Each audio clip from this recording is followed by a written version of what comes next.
हम साधना दास एगो सामा के गीत गबै छी, सुनू। गे माई दुबिया भोजन करू सामा हे चकेवा लागी गेल पान के दोकान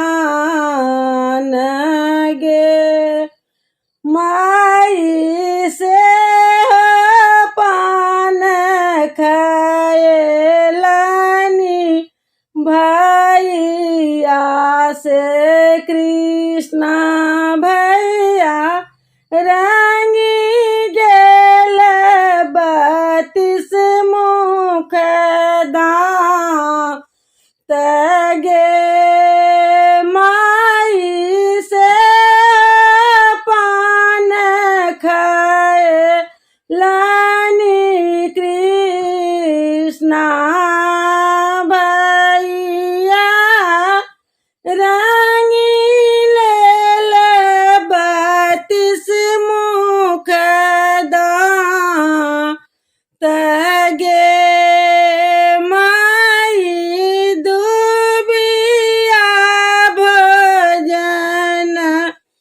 करू सामा हे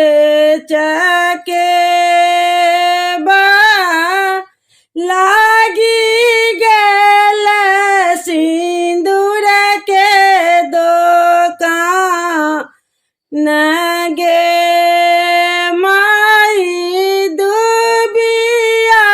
भोजन करू सामा हे चकेवा लागी गेल सिंदूर के दोकान गे माई से सिंदूर पहिर तू माला भाऊजो जुगे जुगे बढ़नुआई बात गे माई से सिंदूर पहिर तू माला भाऊजो जुगे जुगे बढ़नुआई बात गे माई दुबिया भोजन करू सामा हे चकेवा लागी गेल टुकली के दोकान गे माई दुबिया